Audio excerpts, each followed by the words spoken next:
The developers who felt 20% faster with AI tools were actually 19% slower. That gap between how fast you feel and how fast you actually are is the most important number in the vibe coding story, and almost nobody's talking about it.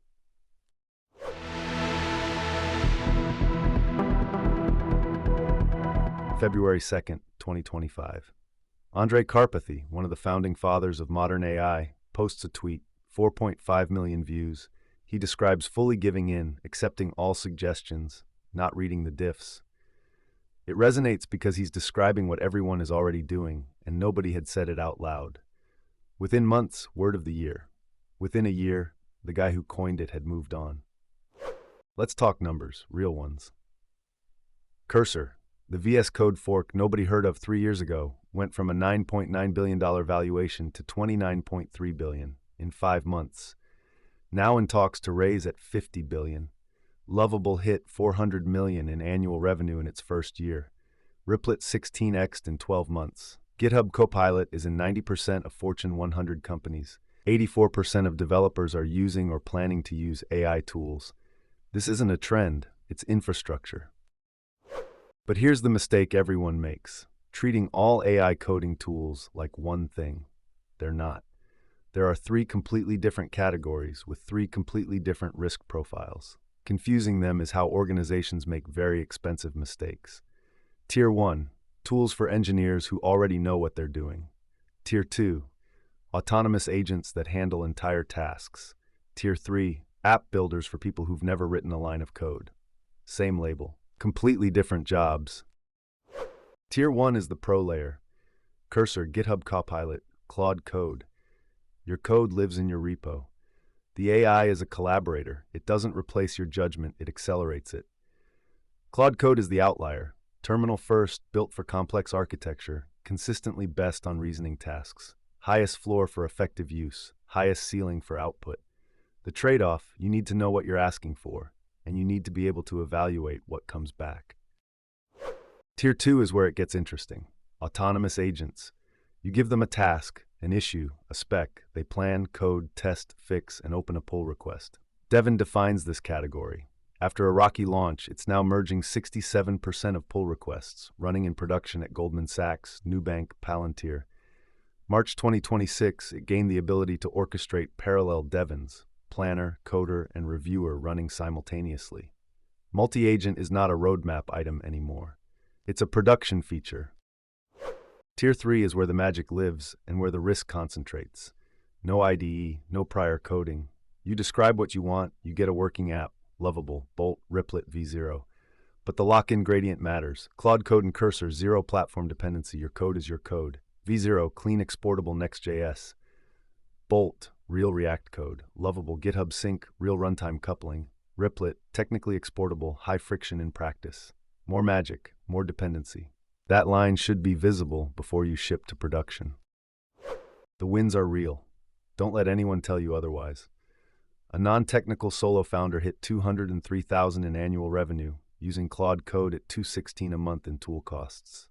Anything.com shipped 3 apps to the App Store with no developer on payroll. 2 million ARR in 2 weeks. TELUS saved 500,000 developer hours. Daily AI tool users merged 60% more pull requests.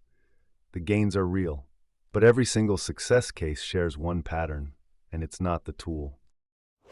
July 2025. METR publishes the most rigorous independent study on AI coding productivity ever run. 16 experienced developers, 5 years experience average, real open source repositories, 246 tasks. Cursor Pro, best Claude models available. Result, 19% slower, not faster, slower. Before the study, developers expected to be 24% faster. Economists predicted 39. ML researchers, 38. The actual outcome, a slowdown. And here's the unsettling part. After every task, developers still believed they'd gone 20% faster. 70% kept using Cursor anyway. And it gets worse on quality. CodeRabbit analyzed 470 open source PRs. AI-assisted code produced 1.7 times more major issues. Security vulnerabilities, 2.7, 4 times more common. A broader scan of 5,600 vibe-coded apps found over 2,000 vulnerabilities, 400 exposed secrets, 175 instances of exposed personal data. The Lovable credential leak, 170 apps with database passwords hard-coded in client-side code. Accessible to anyone, these aren't outliers, they're patterns. Google's DORA 2025 report, 5,000 technology professionals. Headline finding, AI adoption has a positive relationship with software delivery throughput. Teams ship more faster, but it continues to have a negative relationship with stability, more output, more incidents, and the most quotable line in the whole report, AI doesn't fix a team, it amplifies what's already there. If your team is good, AI makes you better. If your team has gaps, AI makes those gaps faster, louder, more expensive. So what's actually going on? Every success case has the same pattern. A human with clear requirements and the ability to evaluate the output, using AI to eliminate the implementation burden. The tool is fast. The human is the quality gate. Remove the quality gate, you're not faster. You're generating problems at higher velocity. Judgment isn't intuition. It's the ability to look at what's in front of you and know with confidence whether it's production ready. To recognize when something compiles but is wrong. That skill is not being automated away. It's being revealed as the job. Karpathy's own arc makes this concrete. February 2025, accept all, I don't read the diffs anymore. February 2026, 1 year later, he proposes a new frame, agentic engineering. I am not writing code directly 99% of the time. I am orchestrating agents who do and acting as oversight. Notice what didn't change, the expertise. What changed was where it gets applied, not to syntax, not to implementation, to orchestration, to oversight, to knowing when the agent is wrong. The skills didn't disappear, they got redirected. One more thing worth naming. Vendor lock-in in Tier 3 is not theoretical. The SaaS app builders are platforms. Your app runs inside their infrastructure, their database, their auth layer, their hosting environment. The coupling is the source of the ease. It's also the liability. One question before you commit, can we run this application without this platform? Not can we export the code? Can we maintain it, deploy it, extend it independently? If the answer is no, that should be a conscious decision made before you ship to production.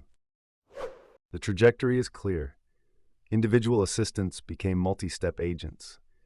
Multi-step agents became orchestrated multi-agent systems. Devon's March 2026 update, parallel Devons as planner, coder, reviewer triads, is the current production frontier.